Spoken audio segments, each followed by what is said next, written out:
ईसाई के जो आप बच्चे बच्चों की बात कर रहे हैं। राजस्थान का हाल तो ये है, अजमेर का हाल तो ये है कि अजमेर के अंदर अगर आप जाओ दरगाह शरीफ में तो मुसलमानों से ज्यादा हमारे सिख, ईसाई और हिंदू भाई पाए जाते हैं। उनकी तो अरे आस्था अजमेर की दरगाह से है, पीर बाबा के पास जाते हैं। उधर जाकर के आप लाइव दे सकते हैं, उनके फेसबुक लाइव पेज पे देख सकते हैं कि हमारे भारत के सभी जाति धर्मों के लोग वहां जाते हैं। आप कौन से बच्चे को पूछ रहे हैं सर? दीपक को इस डिबेट में लेके आना चाहूंगा। दीपक हमारे जयपुर के सहयोगी हैं। दीपक, जरा आप इस पूरे विवाद पर रोशनी डालिए, क्योंकि जो विष्णु गुप्ता ने बताया, जिसका जिक्र उन्होंने किया, उन्होंने कहा कि हर विलास शारदा साहब की किताब है जिसमें इस बात का जिक्र है कि वहां पर संकट मोचन महादेव का मंदिर था। हालांकि उन्होंने केवल एक किताब का जिक्र किया, उसके अलावा वो कह रहे हैं कि वहां एसआई का सर्वे करा लीजिए, सारी चीजें निकल कर आ जाएंगी। इससे पहले भी वहां पर कुछ जो लोकल पार्टियां थी उन लोगों ने क्लेम किया था, कलेक्टर के पास गए थे, ज्ञापन भी दिया था। जरा इस पूरे विवाद को बताइएगा, और ये विवाद उत्पन्न क्यों हुआ है उसके बारे में भी जरा प्रकाश डालिए। देखिए, बिल्कुल मैं अपनी बात यहाँ से शुरू करूंगा कि जिसने भगवान शिव जी के बारे में जिसने भी सुना है, पढ़ा है, तो वो अच्छे से जानते हैं कि भगवान शिव जी हमेशा कब्रगाह, शमशान घाट, यहाँ पर रहते हैं भगवान शिव जी। और जैसा कि किताब में और जो परिवादी जो है उन्होंने दावा किया कब्रगाह में भगवान शिव जी का जो पुराना मंदिर है वो है, उन्होंने दावा किया है। और शिव जी के बारे में यही कहा गया है कि जहाँ पर कब्रगाह या शमशान होता है वहां पर भगवान शिव वास करते हैं, उनका मंदिर है। अब उनका ये कहना है कि मंदिर को तोड़कर यहाँ पर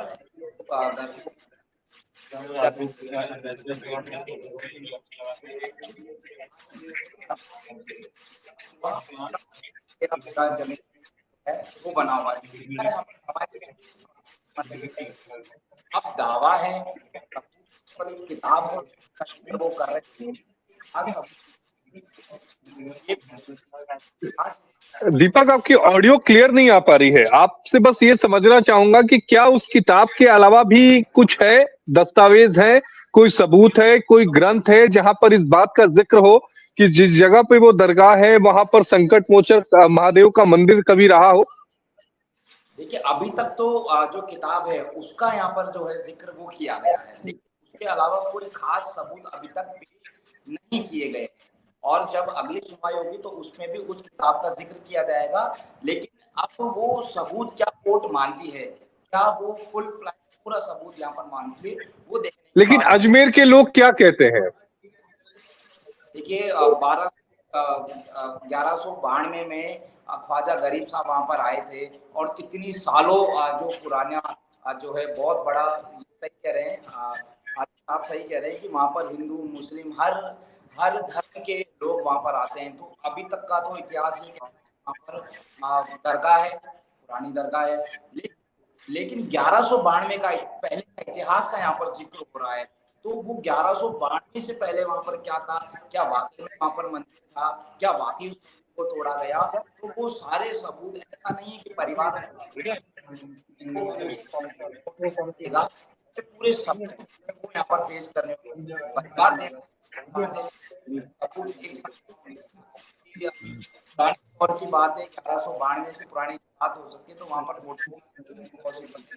नहीं, लेकिन ये अब अहम हो जाएगा। रावत साहब, एक ही किताब का जिक्र है जिसका जिक्र अभी ये भी दीपक भी कह रहे थे, विष्णु भी कह रहे हैं कि वही हर विलास शारदा की जो किताब है उसी में इस बात का जिक्र है। उसके अलावा कोई दस्तावेज है नहीं। बाकी अगर हम दूसरी जगह देखें, चाहे ज्ञानवापी में भी देखें, तो ज्ञानवापी में भी कई दस्तावेज मिले थे। इसके अलावा 1937 का दीन मोहम्मद का जो जजमेंट था वो भी देखा गया था, जिसमें हिंदू एक उस समय ब्रिटिश गवर्नर थे, उनका बयान जो था। कृष्ण जन्मभूमि का भी दूसरा मामला है। लेकिन यहाँ पर केवल एक किताब का जिक्र है, हरविलास शारदा साहब की। आशीष जी, देखिए, ये जो ज्ञानवापी का मामला है, बाबरी का मामला है, या कृष्ण जन्मभूमि का मामला है, ये मामले सारे औरंगजेब के टाइम के हैं। औरंगजेब को बहुत लंबा हुआ नहीं है, लेकिन ये तो डबल टाइम की बात है, यानी 1192 ईस्वी की। उस समय के इतिहास में और की परिस्थितियों में तो बड़ा फर्क है। लेकिन ये तो सच है कि 1192 से पहले हिंदुस्तान के अंदर केरल की एक मस्जिद को छोड़ करके कोई मस्जिद नहीं थी, ये सच है, क्योंकि इस्लाम आया ही नहीं।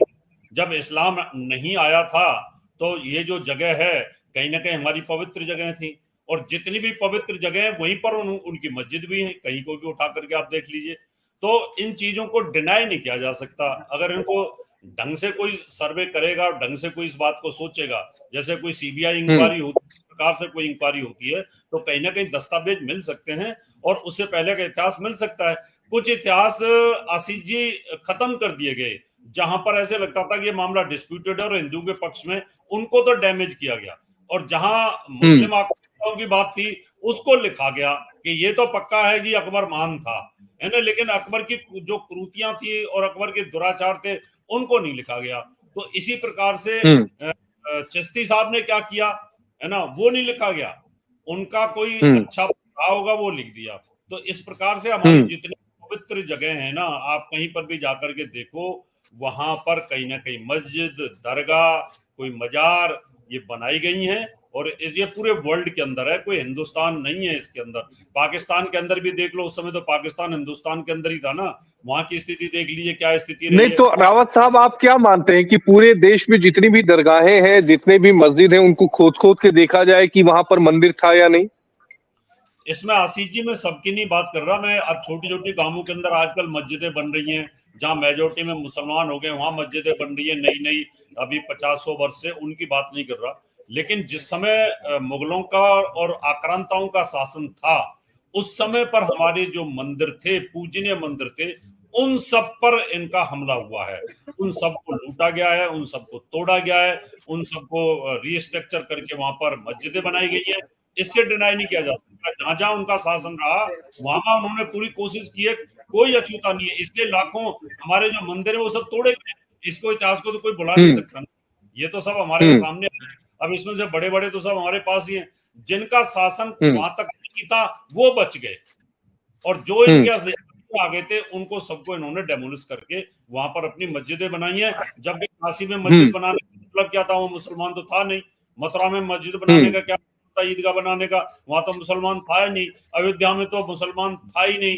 इसका मतलब यह है कि इंटेंशन जो थी वो हिंदू धर्म को खत्म करने की और उनको कहीं ना कहीं डेमोरलाइज करने की, उनको धर्म परिवर्तन में लाने की, मजबूर करने की जो नीयत के तहत ये बनाया गया था, उसी का एक परिणाम ये अजमेर की दरगाह हो सकती है।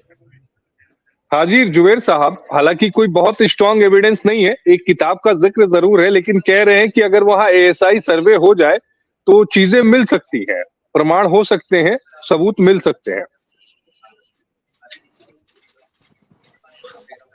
अगर एएसआई सर्वे करना है, जिस तरीके से बता रहे कि अजमेर शरीफ के दरगाह पे करना है, तो मैं चाहूंगा कि हमारे जो साथी बैठे हैं यहाँ पे, डॉक्टर एच.एस. रावत जो भी है, तो पहले उनके घर पे भी एक सर्वे कर लीजिए। अरे मैं तो भी बोला हुआ हूँ सर्वे करने, मैं तो पहले ही बोला 50-100 साल मस्जिदों की सर्वे की बात, आप बात ही नहीं सुन रहे।